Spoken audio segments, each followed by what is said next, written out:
북한 선교에는 빵이 먼저 들어가야 되고 그 다음에 복음이 같이 들어가야 된다. 이제 우리 현장에 들어오는 100% 모든 사람들은 주체 사상으로 완전히 무장된 사람들이다. 모든 것의 주인은 사람이다. 그 다음에 사람이 모든 것을 결정한다.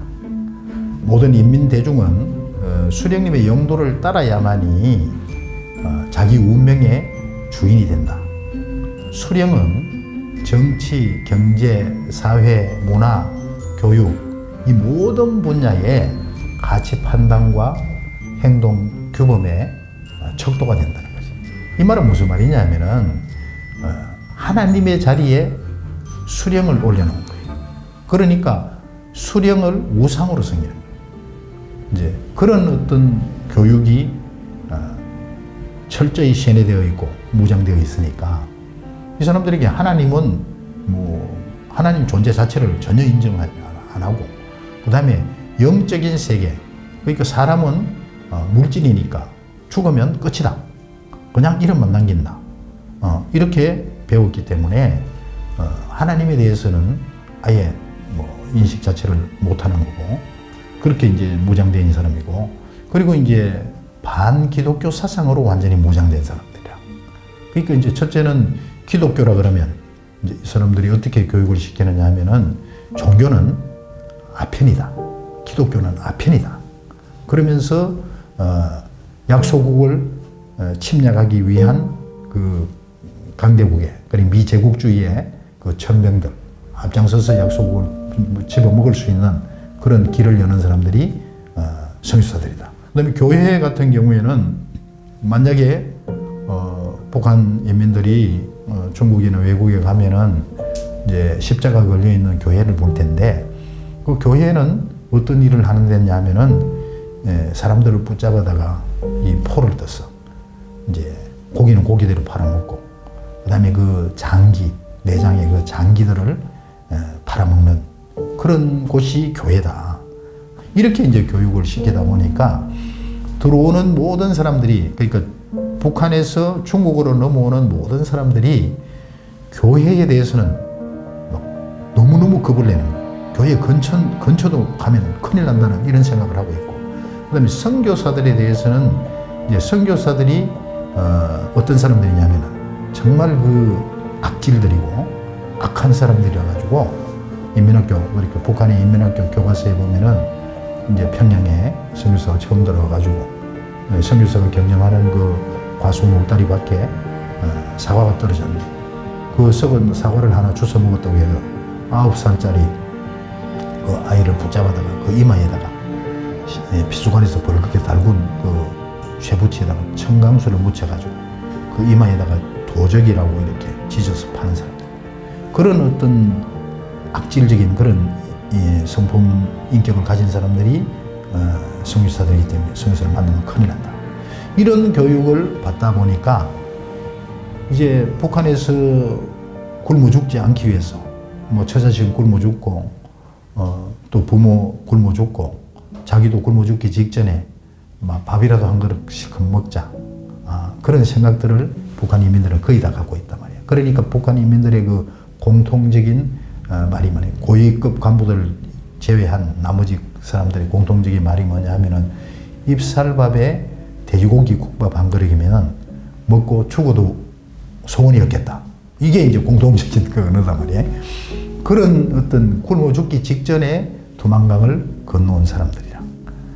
그런 사람들인데 이 사람들이 밥을 한 끼 해결하기 위해서 이리 뛰고 저리 뛰지만은 사실 마음 놓고 밥 한 그릇 얻어먹을 데가 없는 거야. 이제 계속 보위부는 추격하지.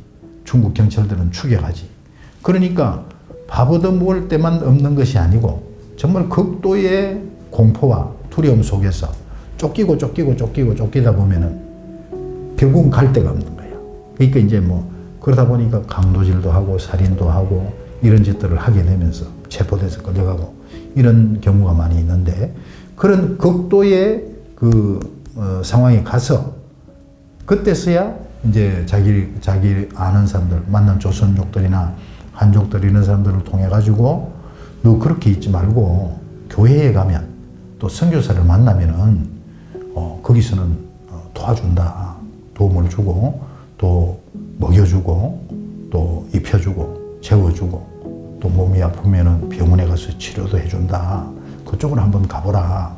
이제 이런 권유를 받게 되는 거지. 근데 이제 그런 권유를 받아도 금방 이제 마음이 안 내키는 거야. 워낙 이 세뇌가 된 사람들이니까. 세뇌된 사람들이니까 그래도 교회는 안 간다. 그래도 선교사는 안 만난다. 죽으면 죽었지 선교사는 안 만난다. 이제 그런 어떤 생각들을 갖고 있는데 그러나 최고의 막다른 길로 가가지고 도저히 더 이상 갈 데가 없으면은 그때는 이제 긴가민가 하면서 굉장히 그 어떤 경계심을 가지고 그러니까 조용히 와가지고는 이제 어떻게 대하는가 또 어떻게 자기들한테 해주는가 이런 경계심을 가지고 정말 초긴장을 해가지고 교회를 찾아오고 또 선교사를 만나는 거예요. 근데 만나서 보니까 선교사를 만나보니까 또 교회를 찾아가 보니까 교회에서는 뭐 환영을 하고 그다음에 이제 뭐 맛있는 것도 해주고 배부르게 해주고 또 옷도 주고 재워주고 아니 그러면서 또 아프다 그러니까 병원도 데려가주고 약도 사주고 이렇게 하니까 그때부터 이제 이 북한 사람들의 생각이 조금씩 바뀌기 시작하는 거예요. 교회가 내가 들었던 거하고는 다르구나. 내가 알았던 거하고는 다르구나. 교회에 오니까 도움을 주네. 그리고 선교사들을 만나보니까 선교사들 역시 뭐 입혀주고 재워주고 먹여주고 거기다가 또 치료해주고 돈도 주고 이렇게 하니까 또 생각이 바뀌는 거예요. 그러면서 이제 그때부터 이제 조금씩 마음을 열면서 이제 예배 가운데서 말씀을 배우면서 들으면서 이제 생각이 바뀌어질 뿐만 아니라 이제 하나님을 어렴풋이 알아가게 되는 거예요. 그러면서 이제 은혜를 받고 나면은 그때부터는 이제 나도 이제 성경 공부를 해서 하나님의 일꾼으로 세워져야 되겠다. 이런 마음을 하고 마음을 가지고 그런 결단을 하고 이제 그때부터 이제 성경 공부를 하게 되는 거지.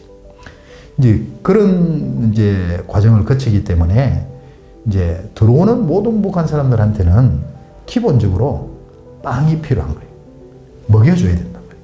또 재워줘야 되고 또 입혀줘야 되고 그러면서 또 아프면은 또 치료도 해주고 또 필요하면 또 필요한 만큼 돈도 주고 이렇게 해줘야 되는 그렇게 해주면서 그 다음에 복음이 들어가야 될 사람들이 북한 사람들이란 말이야. 이제 이기생으로 허익두 선생 밑에 이제 홍만식이라는 형제가 들어왔어. 이 만식이라는 형제 같은 경우에는 이제 북한에서 정말 알아주는 장군 홍범도 장군이 있어. 북한에서는 김자진 장군보다도 훨씬 더 홍범도 장군을 알아준단 말이야. 이 홍범도 장군의 직계손인 거예요. 이 홍만식이가. 그러니까 그만큼 북한에서 출신 성분도 좋고 가문도 좋은데도 이 형제가 이제 탈북을 하게 된 계기는 뭐냐면은 너무너무 굶고 줄이다 보니까 나중에 허약이 걸린 거예요.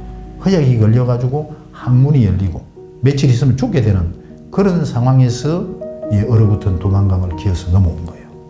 그렇게 넘어오다 보니까 정말 이 밥 한 그릇 정말 배부르게 먹으면 죽어도 소원이 없겠다. 이제 그리고는 넘어간 사람들. 그런 사람이지만 그 사람 속에는 주체 사상으로 무장되어져 있고 반기독교 사상으로 무장되어 있기 때문에 그 선교사를 만날 수가 없는데 이제 나중에 소개를 받아서 우리한테 들어온 거예요. 들어와 가지고는 이제 통독을 하는데 같이 이제 맛있는 거 먹고 밥 마음껏 실컷 먹고 또 편안하게 잠자고 또 한국에서 가져간 또 좋은 옷도 입혀주고 이렇게 하면서 이제 통독을 하는데 처음에는 어떻게 하느냐면 한 6개월까지는 이 만식이 형제 같은 경우에는 하루에 밥을 12그릇을 먹는 거예요. 12그릇을. 그러니까 아침에 일어나면 혼자 가서 밥 한 그릇 먹고 또 식사 때 먹고 통독 기도회 때 마치고 또 한 그릇 먹고 또 1시간 이제 오전에 1시간 반 통독하면 또 가서 한 그릇 먹고 또 1시간 통독하면 또 가서 먹고 점심 먹고 이거 하루에 12그릇을 먹는 겁니다. 그러다 보니까 이 너무 많이 먹어 배가 불러가지고 배가죽이 할 정도로 그럴 정도로 밥을 많이 먹는 거예요. 그리고 이 음식물이 여기 목에 여기까지 차가지고 이 숨 찰사 할 때까지 먹는다는 거죠. 그만큼 굶주린 사람들이야. 그만큼 빵이 필요한 사람들이에요. 그러니까 만식 형제 같은 경우에는 한 6개월을 그렇게 먹더라고. 그러니까 계속 6개월을 그렇게 먹고 나니까 나중에 이제 배에 기름이 좀 차고 기름기가 있고 하니까 나중에는 이제 점점 이제 음식 먹는 그 양이 줄어들어 가지고 나중에는 이제 정상적으로 먹는 거예요.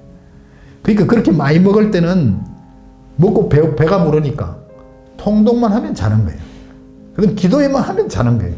그럼 먹고 자고 먹고 자고 먹고 자고 그렇게 한 6개월을 실컷 먹고 나면 그 다음부터는 이제 식사량이 줄어들면서 이제는 성경도 읽어지고 또 기도도 하게 되고 그러면서 이제 예수님을 만나게 되는 거예요. 이런 과정을 쭉 보면서 정말 이 북한 선교에는 빵이 필요하다.